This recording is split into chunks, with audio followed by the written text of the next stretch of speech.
Hola, queridos amigos, hermanos y hermanas, una vez más nos encontramos para continuar nuestra lectura de la carta del apóstol Pablo a los romanos. En nuestro último encuentro vimos el capítulo 7, en el cual estudiamos una analogía que el apóstol Pablo hace a partir del matrimonio. Hemos hablado de el pecado, que requiere una decisión, una intención de no oír a Dios.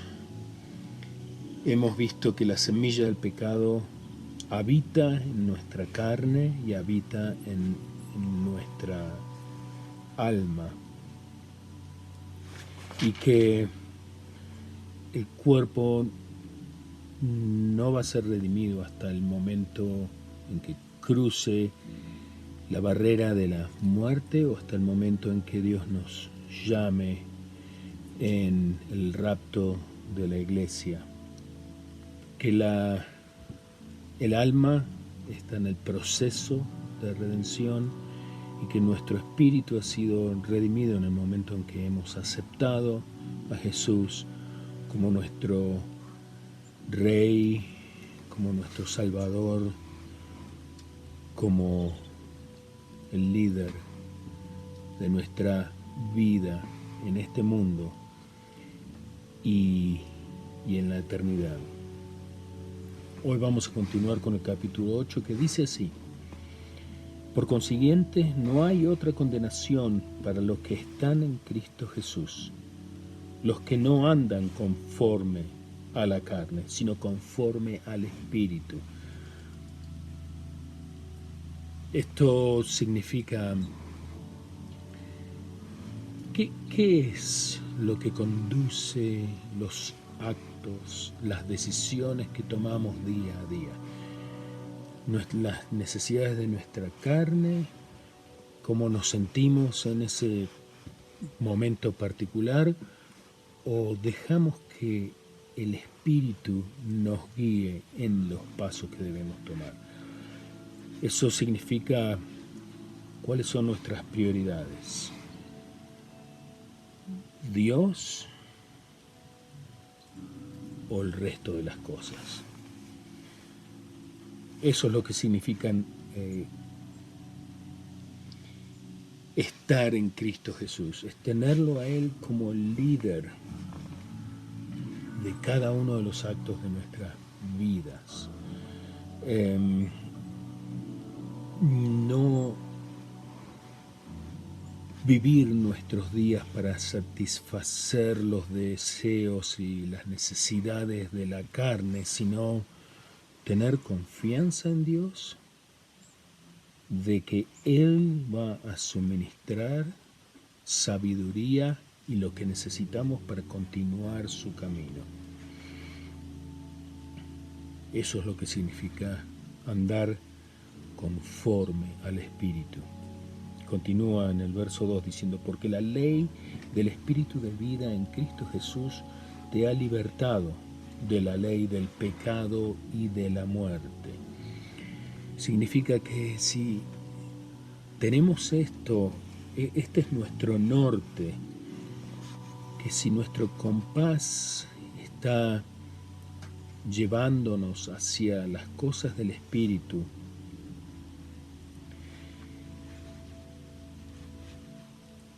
indefectiblemente el resultado es vida eterna.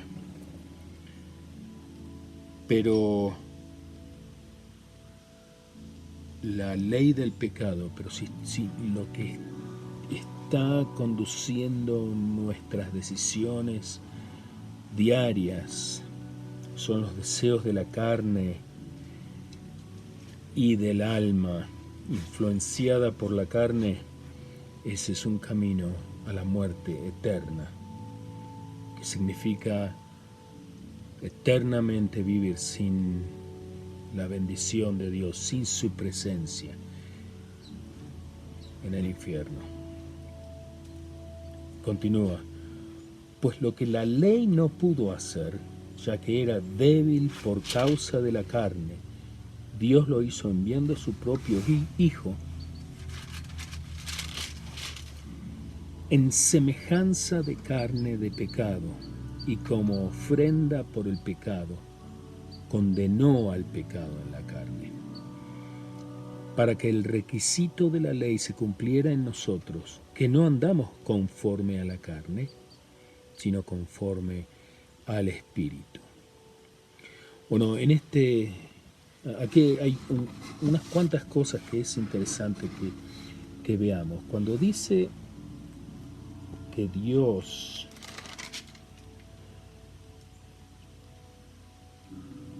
hizo lo que la ley no pudo hacer, la ley existía, no había ninguna persona que pudiera vivir de acuerdo a la ley, 100%. Debido a esa semilla del pecado y rebeldía que hay dentro de nosotros, nadie podía cumplir la ley. A eso se refiere que la ley era débil por causa de la carne, y que lo que la ley no pudo hacer, Dios lo hizo enviando a su propio Hijo en semejanza de carne de pecado, y como ofrenda por el pecado condenó al pecado en la carne. Lo que dice en semejanza de carne y pecado es, recordemos que Jesús, antes de ser concebido por el Espíritu Santo en María y nacer como un ser humano, Él estaba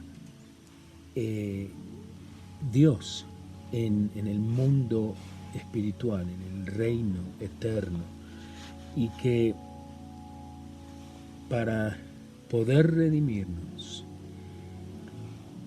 bajó de su trono eterno y perfecto para nacer, para ser uno de nosotros. A eso se refiere en semejanza de carne de pecado. Ahora, esto es muy interesante porque hace alusión a algo. La unión hipostática significa que Jesús tenía dos naturalezas al mismo tiempo. Era 100%, es 100% humano y 100% Dios.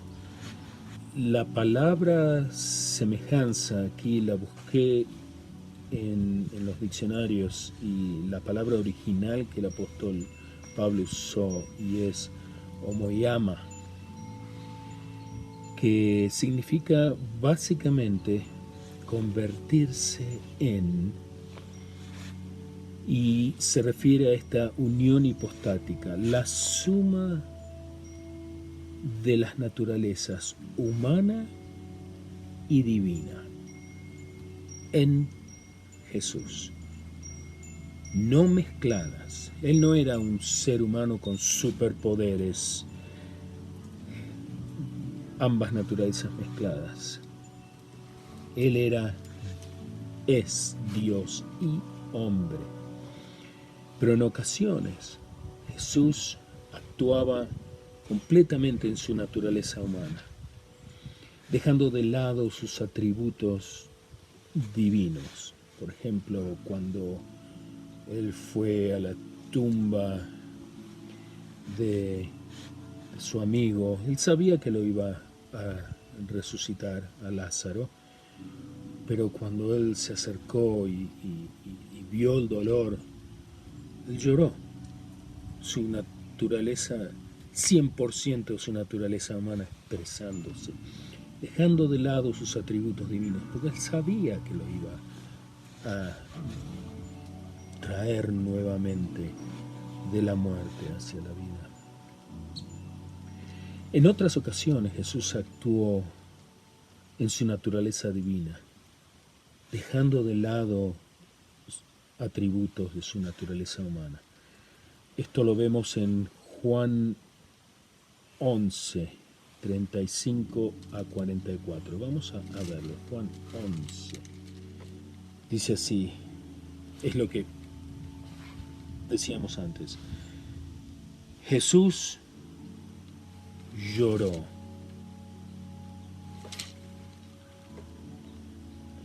Por eso los judíos decían, mirad cómo lo amaba. Están hablando de Lázaro. Pero algunos de ellos dijeron, ¿No podía este que abrió los ojos del ciego haber evitado también que Lázaro muriera? Entonces Jesús, de nuevo profundamente conmovido en su interior, fue al sepulcro.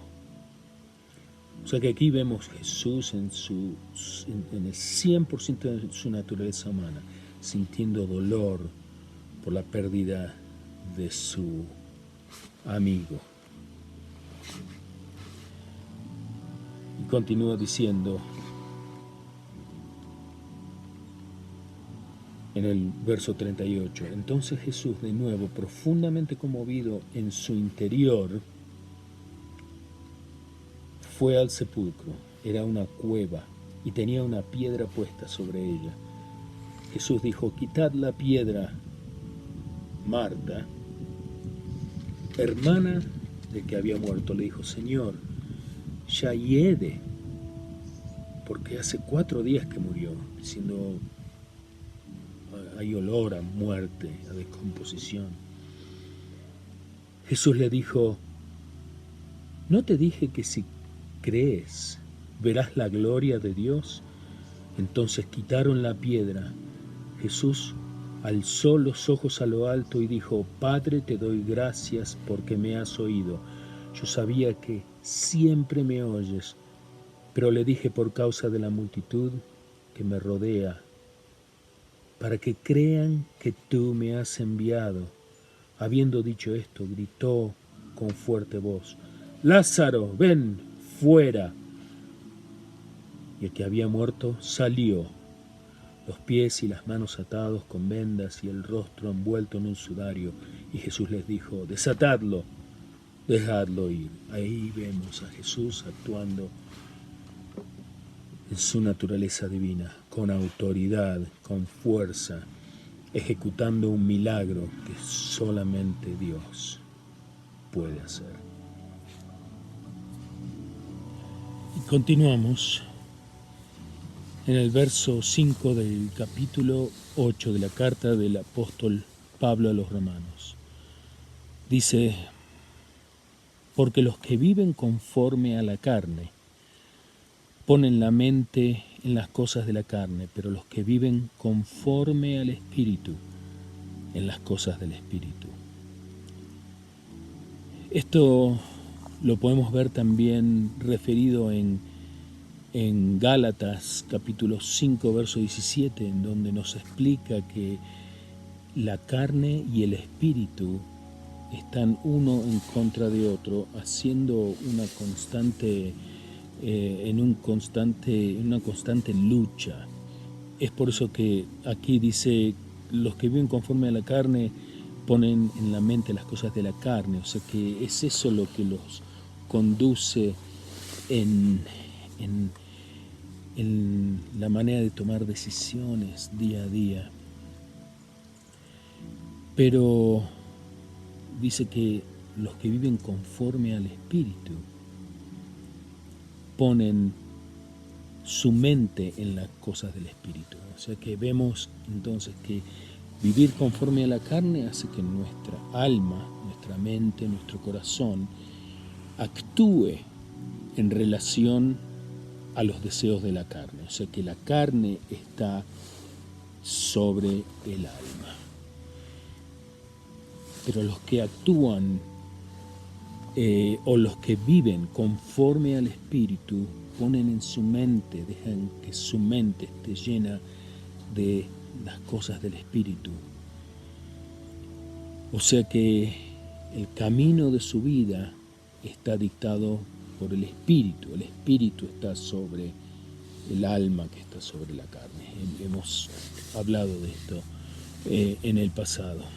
Continúa diciendo, porque la mente puesta en la carne es muerte. Nos está diciendo cuál es el resultado final de todo esto. La mente puesta en la carne es muerte, pero la mente puesta en el Espíritu es vida y paz. ¿Cuál es el resultado final de poner la mente, digamos, el alma al servicio de la carne? Muerte. muerte física seguida por muerte eterna. Pero el dejar que el Espíritu llene nuestra alma, eso, el resultado final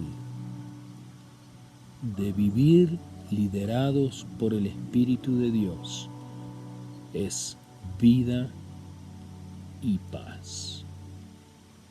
No es una vida eterna llena de problemas y tribulaciones, es una vida eterna llena de paz.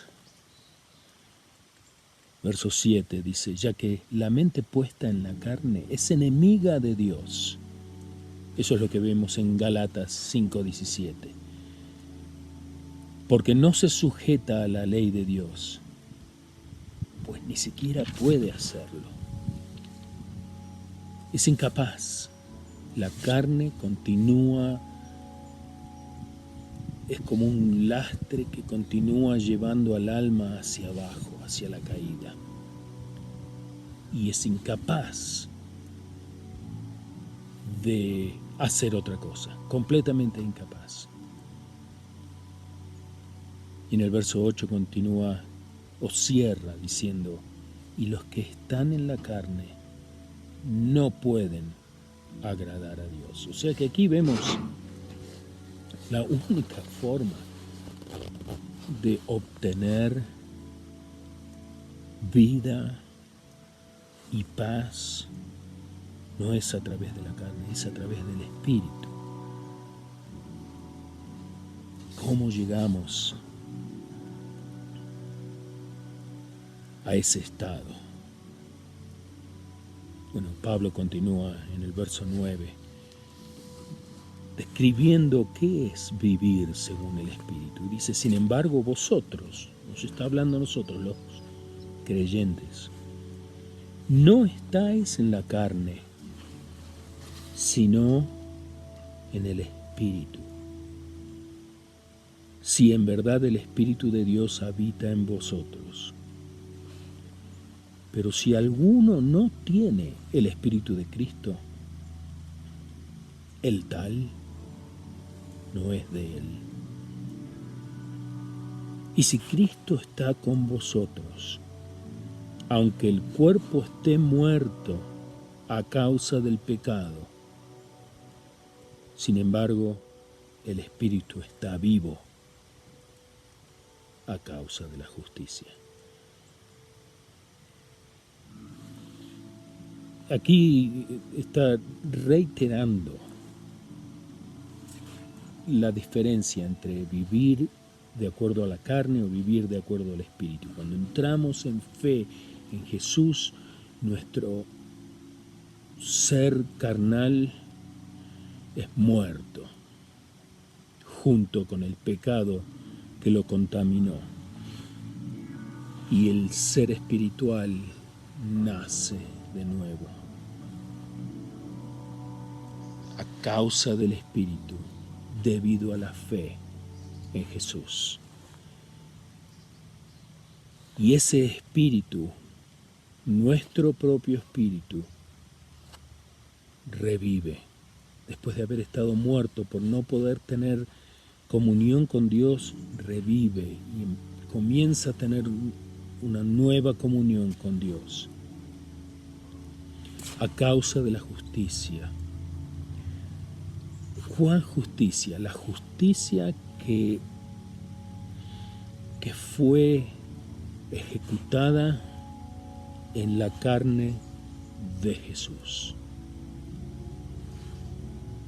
Esa es la justicia que permite que el Espíritu de Dios despierte a nuestro propio espíritu dentro nuestro y que volvamos a tener una conexión directa con Dios. Pero si el Espíritu, aquí la palabra Espíritu está escrita con mayúscula, E mayúscula, o sea que se refiere al Espíritu Santo. Pero si el Espíritu de aquel que resucitó a Jesús de entre los muertos habita en nosotros, el mismo que resucitó a Cristo Jesús de entre los muertos, también dará vida a vuestros cuerpos mortales por medio de su Espíritu que habita en vosotros. El Espíritu Santo, cuando entramos en fe en Jesús, entra dentro nuestro y comienza a efectuar el trabajo de redención. Despierta a nuestro espíritu, tenemos nuevamente contacto con el trono de Dios y poco a poco comienza a efectuar el cambio, haciéndonos caminar en el sendero de la santificación, separándonos de todo lo que es o de todo lo que pertenece al mundo. Seguimos viviendo en el mundo, pero de acuerdo al Espíritu, no movidos por lo que el mundo dicta, sino guiados por el Espíritu de Dios. Y ese mismo Espíritu que está en nosotros, que es el Espíritu que resucitó para siempre a Jesús en un cuerpo glorificado, preparado para vivir eternamente, que no decae, ese mismo Espíritu que está en nosotros, una vez que cruzamos la línea de la muerte, nos va a resucitar exactamente como lo resucitó a Él, con un perfecto cuerpo que no tiene espacio para la corrupción del pecado y que está diseñado para vivir eternamente. El mismo Espíritu que entra en nosotros en el momento en que le damos nuestra vida a Jesús. Así que, hermanos, somos deudores, no a la carne, para vivir conforme a la carne, porque si vivís conforme a la carne, habréis de morir. Pero si por el Espíritu hacéis morir las obras de la carne, viviréis. Una vez más descubrimos que el cristianismo pone las cosas dentro de una perspectiva en la cual el mundo está cabeza abajo. Lo vivo muere, lo que muere sigue vivo. Esa es la manera de entender el universo en el que vivimos, en la manera en que Dios lo creó.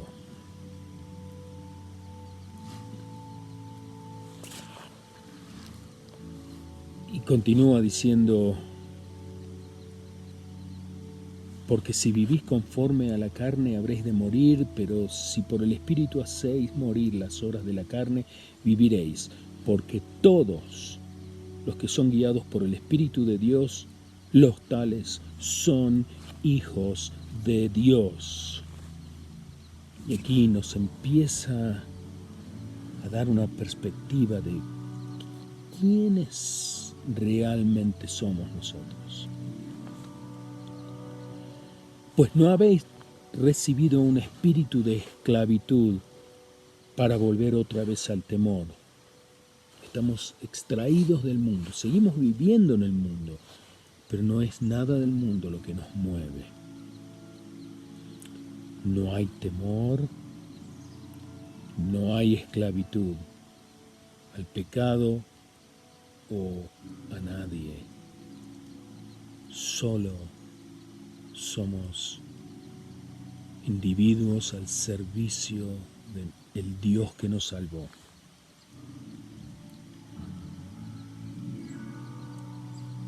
O sea que dice, no habéis recibido un espíritu de esclavitud para volver otra vez al temor, sino que habéis recibido un espíritu de adopción como hijos, por el cual clamamos, Abba, Padre. Abba es un término en arameo que significa como cuando decimos papi, papito, como un pequeño niño se dirige a su padre.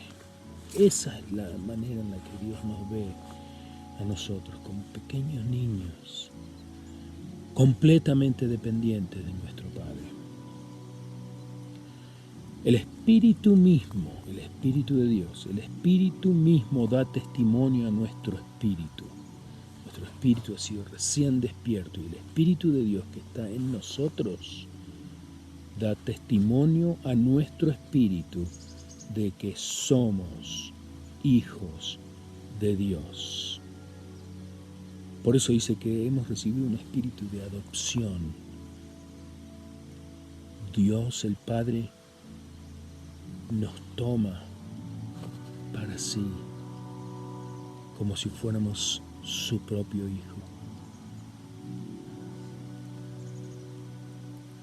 Y si hijos, también somos herederos, herederos de Dios y coherederos con Cristo, si en verdad padecemos con Él, a fin de que también seamos glorificados con Él. Ahora, de acuerdo a lo que dice, no solamente hemos sido adoptados, sino que somos verdaderos hijos y que a través de esa relación también somos herederos.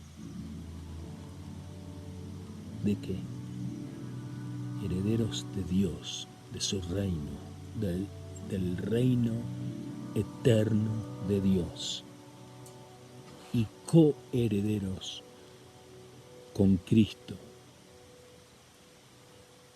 el primero de muchos hermanos. Él es nuestro hermano mayor, Él es quien nos salvó, Él es nuestro líder, Él es nuestro rey, Él es el rey de reyes que heredó el reino de los cielos y de la tierra. Y esa herencia, de esa herencia nosotros también participamos. O sea que en un reino somos coherederos del rey, príncipes. No es lo que yo digo, no es mi interpretación, es lo que textualmente el Espíritu Santo que inspiró al apóstol Pablo nos está diciendo.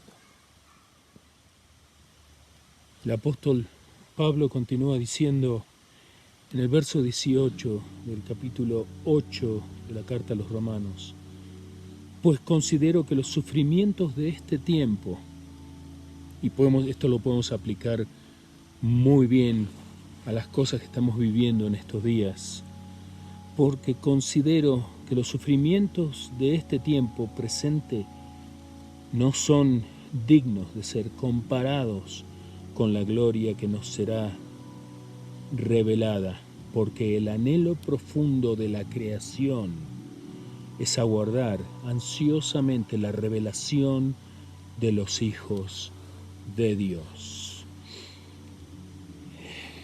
Básicamente dice, todo lo que podemos sufrir en este mundo está lleno de sufrimiento.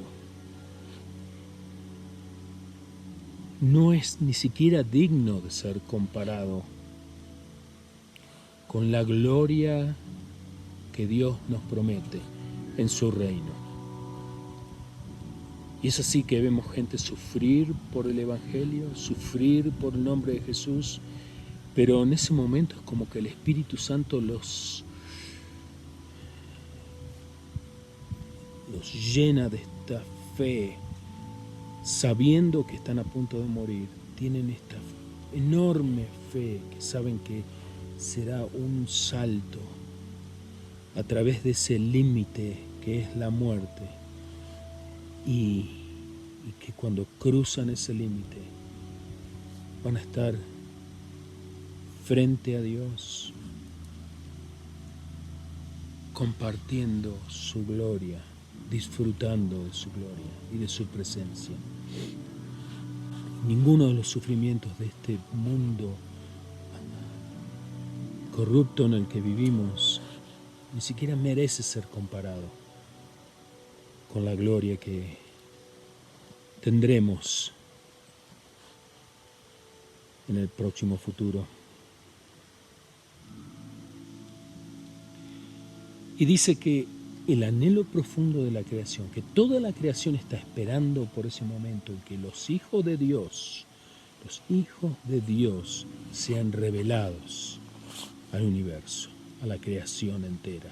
Ese es el momento en el cual la completa creación estará liberada de la corrupción del pecado que entró en la creación. Lo que vemos alrededor nuestro, sí, es hermoso, pero muerte está alrededor de cada esquina, detrás de cada árbol. Este mundo está lleno de muerte. Este universo está lleno de corrupción, de caída.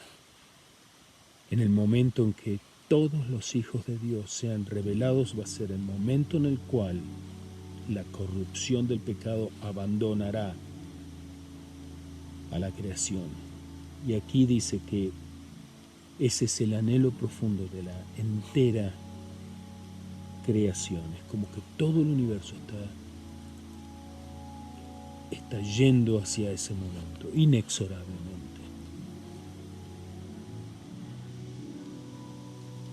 Porque la creación fue sometida a vanidad, no de su propia voluntad, sino por causa de aquel que la sometió en la esperanza de que la creación misma será libertada de la esclavitud de la corrupción a la libertad de la gloria de los hijos de Dios. Aquí dice, en otras palabras, lo mismo que estábamos diciendo antes. La creación fue sometida a la corrupción del pecado cuando los hijos de Dios, todos los hijos de Dios, sean declarados. En ese momento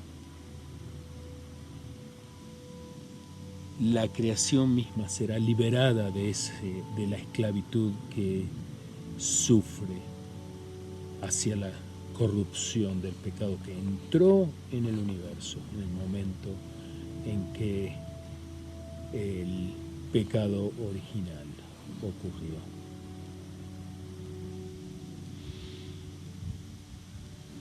Pues sabemos que la creación entera gime y sufre dolores de parto hasta ahora. Una vez más vemos que esto ocurre a lo largo de las Escrituras, en el cual Dios compara, o más bien hace una analogía de los elementos y pasos de la obstetricia, el nacimiento de un bebé, lo compara, lo pone paralelamente al momento en el cual la redención será completamente efectuada.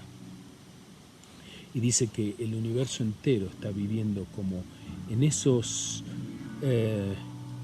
dolores de parto, en esas contracciones, que son cada vez más seguidas, cada vez más fuertes, hasta el momento en el que se produce el nacimiento. Y no solo ella, la creación, sino que también nosotros mismos, que tenemos las primicias del Espíritu, aún nosotros mismos gemimos en nuestro interior, aguardando ansiosamente la adopción como hijos, la redención de nuestro cuerpo, porque en esperanza hemos sido salvos. Una vez más, esperanza que se asocia con certidumbre. Porque en esperanza hemos sido salvos, pero la esperanza que se ve no es esperanza. Pues, ¿por qué esperar lo que uno ve?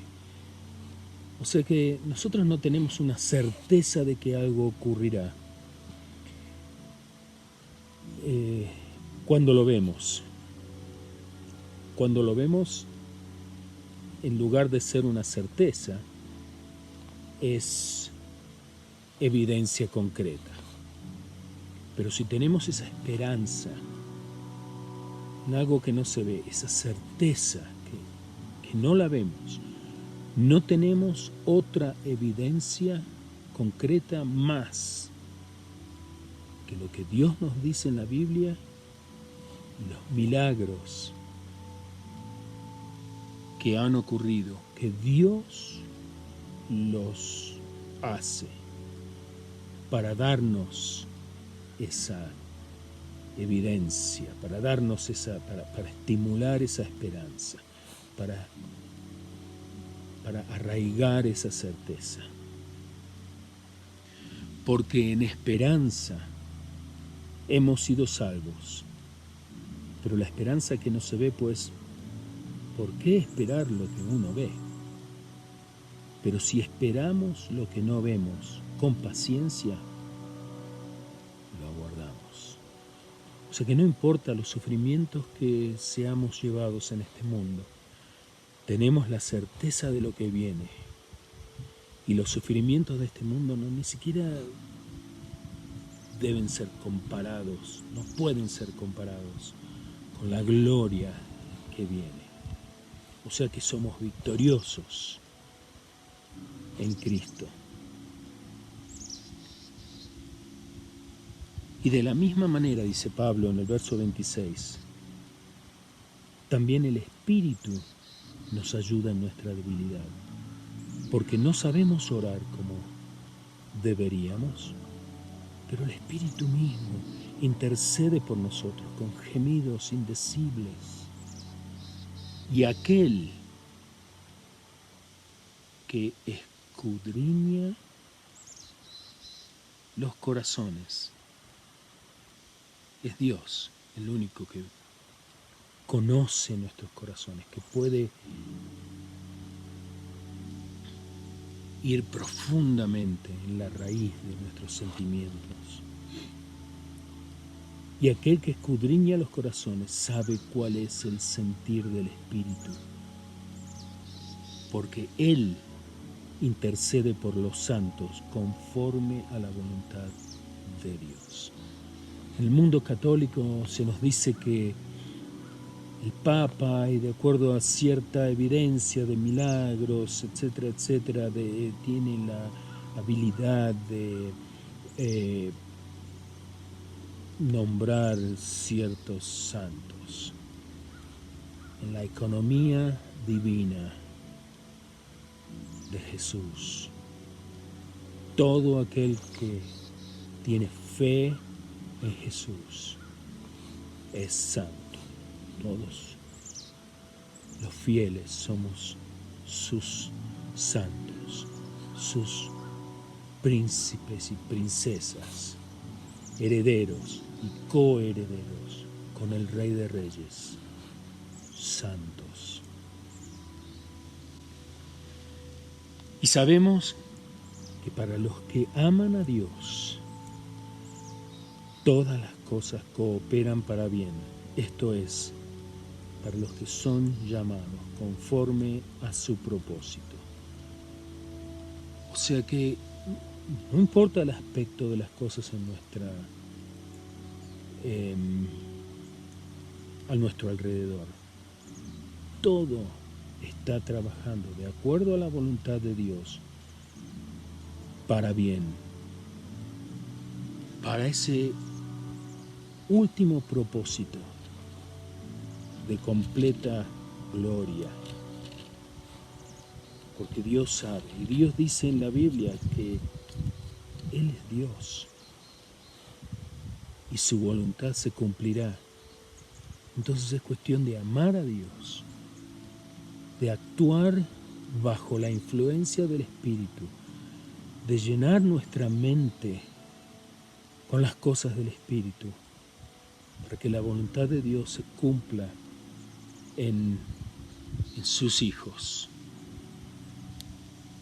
Y así recibamos la herencia de vida eterna, en la gloria de Dios, en completa paz y armonía.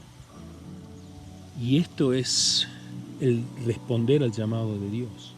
Dios ha puesto ese llamado en todos y cada uno de nosotros. ¿Cómo respondemos a ese llamado? Por eso dice, y sabemos que para los que aman a Dios, los que han respondido a ese llamado, todas las cosas cooperan para bien. Esto es para los que son llamados conforme a su propósito. O sea que los que estamos siguiendo el propósito de Dios. Porque a los que de antemano conoció, también los predestinó a ser hechos conforme a la imagen de su Hijo, para que Él sea el primogénito entre muchos hermanos.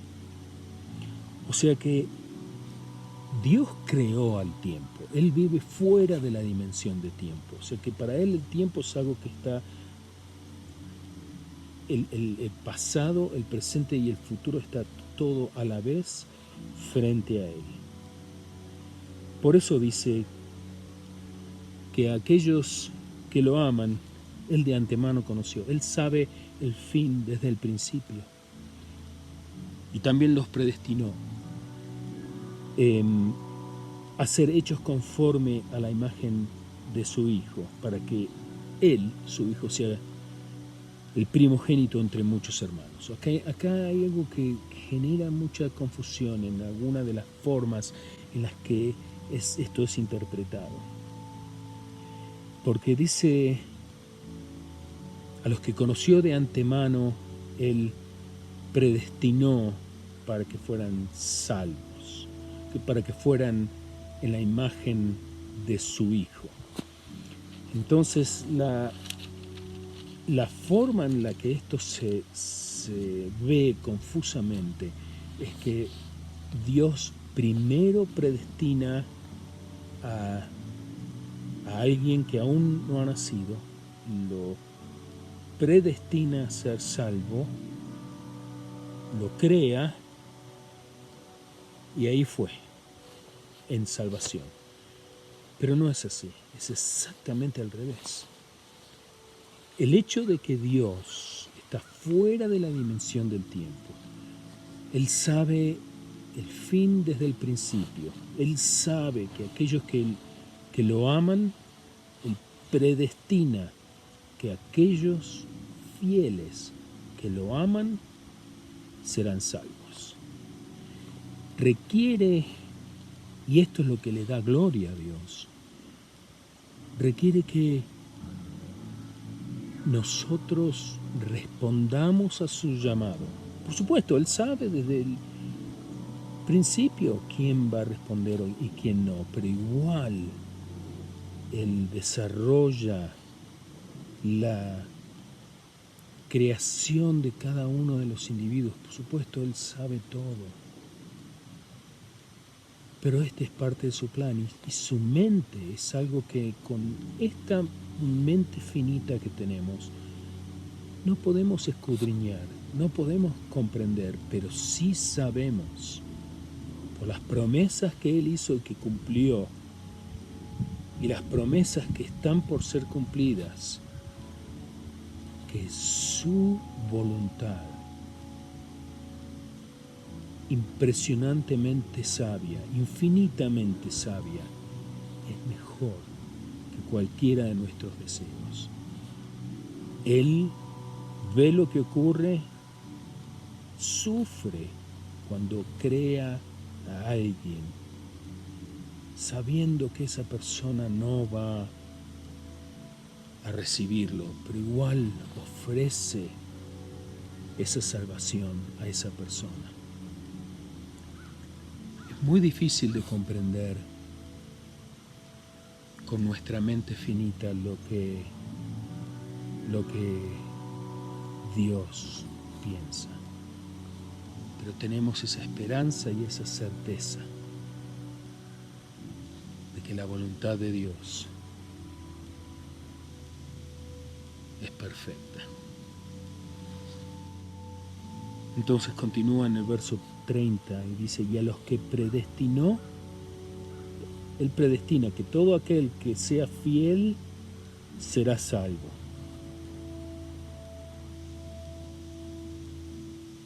Entonces dice, y a los que predestinó, a esos también llamó. Y a los que llamó, a esos también justificó. Significa fiel, predestinado a tener salvación. De acuerdo al llamado de Dios que Él efectúa a todos. Pero a aquellos que son fieles, que responden al llamado de Dios, los justifica, los hace justos frente a su gloria, frente a su santidad. Dios es santo y necesitamos esa justicia impartida a nosotros a través del sacrificio de su Hijo, Jesús, Cristo Jesús. Nos predestina a través, porque tenemos esa fe, esa esperanza, esa certeza en el sacrificio de su Hijo. Entonces nos predestina a continuar el camino al cual nos llama, nos justifica. Quiere decir que nos hace justo. A los que justificó, a esos también glorificó. O sea que viviremos de acuerdo a la voluntad de Dios en gloria. Algo que es tan difícil de entender, una gloria divina, paz eterna. Y Pablo continúa diciendo en el verso 31, entonces, ¿qué diremos a esto? Si Dios está por nosotros, ¿quién estará contra nosotros? Una vez más, si Dios infinito, perfecto, santo, es quien está con nosotros, nos apoya en cada paso que tomamos, ¿quién podrá ser victorioso en contra nuestra? ¿Es posible que muramos en este mundo? No es posible, todo el mundo muere. Pero la causa de la muerte, es posible que muramos a causa de Jesús. Día a día cristianos están siendo más perseguidos a través del mundo en estos días del siglo XXI en el que vivimos, en el cual ha habido una anomalía histórica en la cual en el mundo occidental el cristianismo no fue perseguido, fue una anomalía histórica. A través de la historia de la humanidad desde Jesús, el cristianismo fue perseguido, y antes el judaísmo fue perseguido y continúa siendo. Vivimos en esta anomalía que es una bendición de Dios, pero que está hoy en día, siglo XXI, estamos viviendo en una era postmoderna, post-judeo-cristiana, en lo cual lo más seguro que hay es la persecución de los cristianos debido a la caída moral del mundo, pero los cristianos continúan sosteniendo la moral impartida por Dios. Dios es un Dios moral. Entonces, así como nuestra carne es enemiga de nuestro espíritu, el mundo es enemigo de la espiritualidad cristiana. Entonces continúa el apóstol Pablo diciendo: entonces, ¿qué diremos a estos? Si Dios está por nosotros, ¿quién estará contra nosotros? Él, que no eximió ni a su propio Hijo, sino que lo entregó por todos nosotros, ¿cómo no nos concederá también con Él todas las cosas? ¿Quién acusará a los escogidos de Dios? Dios es el que justifica. Dios es el que justifica. No es un gobierno, no es un abogado de las cortes del mundo, no es el dinero o el poder o la influencia que justifica al ser humano. No son los actos que el ser humano efectúa. Solo Dios que nos justifica, nos hace justos, verdaderamente justos frente a Él, frente a su divina justicia, divina y perfecta. ¿Quién es el que condena? Cristo Jesús es el que murió, sí, más aún, el que resucitó, el que además está a la diestra de Dios, el que también intercede por nosotros. Cada vez hay uno que se llama el acusador. El que acusa es el enemigo, es el diablo mismo, que cada vez que apunta con su dedo y dice: este es un maldito pecador, mira lo que hace. Entonces es Jesús que está junto a su Padre y dice: no, Él es mío. Como hemos visto antes, que dice la Biblia, dice el apóstol, inspirado por el Espíritu Santo, aquel que continúa en la carne no es de Él, no le pertenece. Pero si vivimos fieles a Jesús, Jesús es fiel con nosotros también. Y Él es nuestro abogado defensor. Él le dice al Padre: no, yo morí por Él, por ella, por sus pecados. Entonces el Padre no ve nuestros pecados, ve a su propio Hijo. Entonces, ¿quién es el que condena? Tratando de hacer el sacrificio de Jesús inservible. Es el muerto, es el diablo mismo que odia y destruye y mata y acusa y roba y miente. Continúa el apóstol Pablo diciendo: ¿quién nos separará del amor de Cristo? ¿Tribulación o angustia o persecución, hambre, desnudez o peligro o espada? ¿Alguna de esas cosas tiene más poder que Dios mismo? Es más, cada una de esas cosas son cosas que nos hacen humildes cuando atravesamos por ellas. Una vez más, Dios hace que todo trabaje en nuestro favor, incluso las tribulaciones, incluso la angustia. Cuando estamos angustiados, estamos desesperados, llenos de dolor, levantamos nuestra cara y lo miramos a Él, oramos hacia Él, y ese es el resultado de nuestra angustia, su respuesta. Cuando estamos perseguidos, en un momento de hambre, de desnudez, de peligro físico, debido a persecución, Él está ahí para que nosotros extendamos nuestra mano, nuestro corazón, nuestra fe y se la demos a Él. No hay nada que yo pueda hacer en contra de esto, pero tú, Dios, lo puedes todo.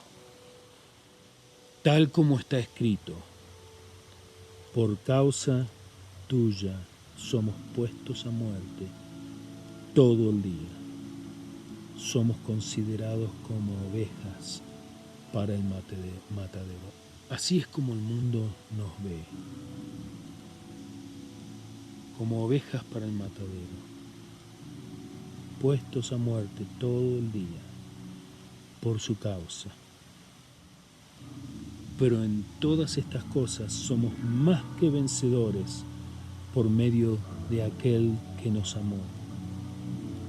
Porque estoy convencido de que ni la muerte, ni la vida, ni ángeles, ni principados, ni lo presente, ni lo porvenir, ni los poderes, ni lo alto, ni lo profundo, ni ninguna otra cosa creada nos podrá separar del amor de Dios, que es en Cristo Jesús, Señor nuestro. Dios puso su llamado en cada uno de nosotros y nada nos separa de su amor. Es solo cuestión de responder a su llamado. Ese es el llamado. Él dice, aquí estoy,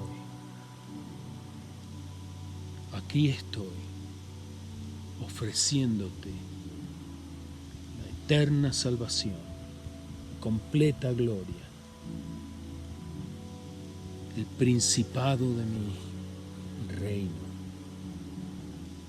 Es solo cuestión de responder con tu fe. No importa en el estado en el que uno esté, hambre, persecución, pecado. Él nos dio el arrepentimiento del pecado, que significa el repensar las cosas, el tomar una decisión completamente, una dirección completamente opuesta de la que nos llevó al pecado. Y Él nos provee de esa salvación a través de Cristo Jesús, Señor nuestro. Cuando la Biblia habla de Jesucristo, habla de Jesús durante su ministerio, el Jesús antes de ser resucitado. Cuando habla de Cristo Jesús, habla del Jesús resucitado en gloria. Jesucristo resucitado, Cristo Jesús. Y es en Cristo Jesús, Señor nuestro, en donde nosotros tenemos no solamente nuestra salvación, pero también nuestra vida eterna y la gloria que Dios nos ha prometido. Que Dios los bendiga.